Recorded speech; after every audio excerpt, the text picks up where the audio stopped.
皆さんこんにちは。リトルビーガーデンのみーこです。前回の動画では庭多肉をハウスの中に入れて冬越しの準備をしていましたが、このハウスの中で去年はちょっと過保護に育ててしまったので、今年は少しスパルタに育てていこうと思っています。というのも、ハウスの中でぬくぬくと育った庭多肉はベランダ多肉よりも少し紅葉が冷めている感じがしたんですよね。今年はしっかり寒さに当てて、もっともっと可愛く紅葉してくれるように管理していきたいと思っています。それでも日中朝からハウスに日が照っていると、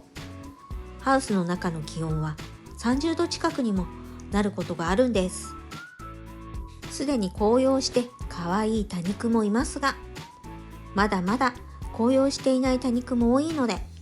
少しでも可愛く育てたいですね。そしてこのファンファーレ、今日はこの徒長したファンファーレや春萌え、オーレイなどを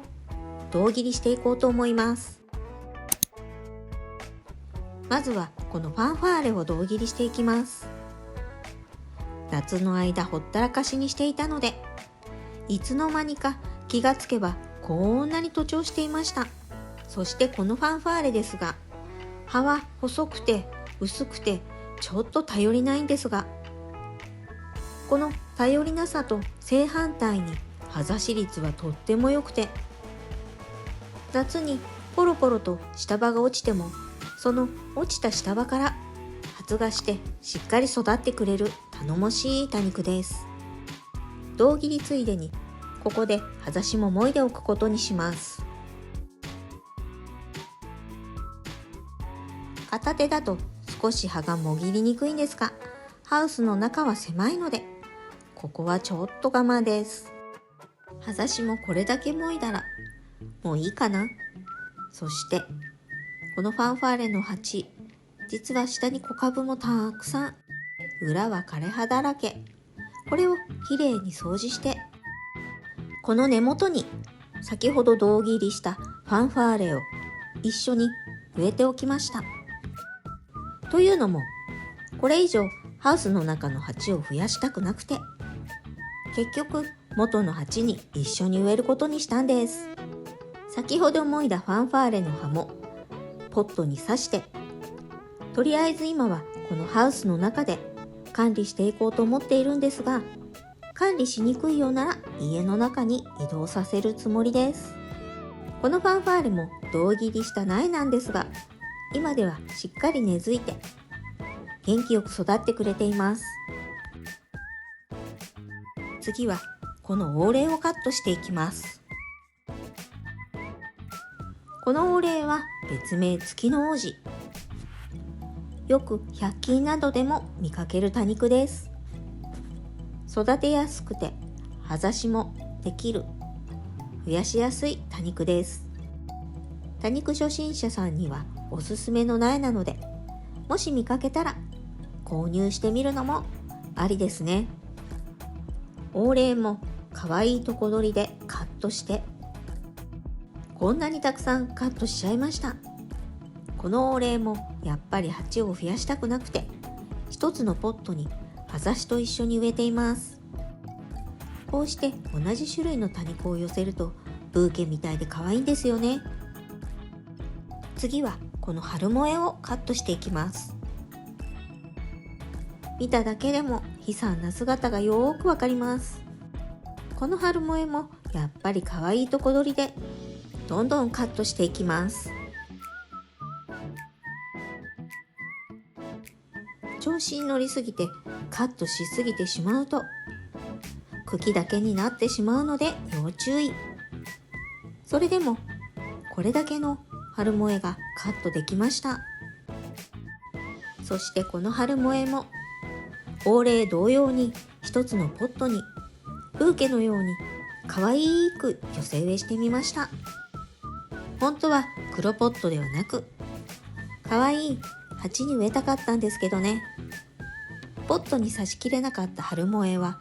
元の親株の根元に挿しておきました。今回胴切りしたこの春萌えやオーレイ、フファンファーレなどのように徒長させないように、ハウスの中でトレイごと移動させてローテーションしていこうと思います。鉢を元の位置に戻して、今回の胴切りはこれで終了です。そしてついにリトルビーガーデンのナチュラルライフの畑が始動します。もうすでに畝を立てて、そこにいただいたグリーンピースの苗を植え付けていきます。以前1回だけ枝豆を育てたことがあるんですが、本格的に畑を始めるのは今回が初めてです。これからはこうして畑の様子などもご紹介していく予定です。12月にまさかのバラバラ事件発生です。寄せ植えの枯葉取りをしていると、枯葉を取ろうと思って手が当たった多肉がまさかのバラバラに。これにはちょっと焦りましたね。この寄せ植えは水やりをしたばかりだったので、多肉のロゼットの上に水が溜まっていて、それで多肉が蒸れてしまってバラバラになってしまったみたいです。これでは葉ざしもできません。仕方がないので、バラバラになった多肉の代わりにこのデンドラチェムを植えていくことにします。植えようとすると何やら隣の多肉も怪しいんですよね。この多肉は多分マーガレットレッピン。マーガレットレッピンはとても蒸れやすいんです。慌てて葉を触ってみるとやっぱりポロポロ落ちてしまいます。それでもまだこちらの葉は葉ざしで使えそうなので、1枚ずつ丁寧に拾っておきます。デンドラチェムを植えていく前に少し土を足しておきました。このデンドラチェムは葉ざしで育てていたものなんですが、まだ少し小さかったようで、隣にスペースが空いてしまっていますが、ここはブローメ穴で穴埋めしていきます。このブローメ穴は寒さに弱く、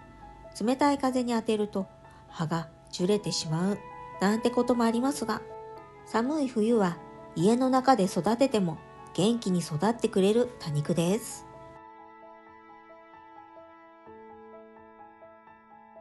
先ほどバラバラにしてしまったこの葉ですが、この熟れている葉を取り除いて、あとは葉ざしに使います。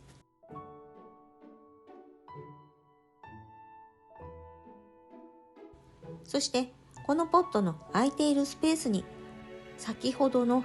バラバラになった葉を一緒に葉ざししておきます。このマーガレットレッピンも意外と葉ざし率がいいので、たくさん芽が出てくれると思います。下に落としてしまった葉も拾って脇に刺しておきました。この葉ざしはこのまま様子見です。先ほど胴切りした春萌え、黄麗、そしてファンファーレ。このまま順調に新芽が出てくれるといいんですけどね。そして気になるのがこのドドランタリス。鉢から飛び出しているので、そろそろ植え替えてあげたいですね。パンクチュラータも白粉を吹いて可愛くなってきましたね。そしてこれは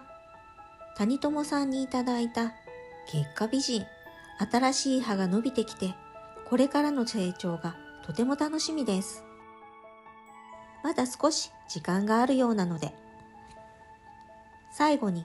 ビニールハウス内の多肉を見ていくことにします。夏の間は葉が開き気味だった多肉たちも、寒さにあたり少しずつ葉が上向きになってきています。このまま水を切ってロゼットがキュッと小さく丸く可愛く成長してくれるのを待っているところです。はい、ということで今日は多肉の胴切りと新しく始めた畑の様子、それにバラバラになってしまった多肉の寄せ植えを仕立て直ししていきました。いかがだったでしょうか。この動画が良かったなって思っていただけたら、高評価とチャンネル登録をよろしくお願いします。畑はまだまだ初心者なので、わからないこともたくさんありますが、良ければアドバイスをよろしくお願いします。今日も最後までご視聴ありがとうございました。それでは次の動画でお会いしましょう。またね。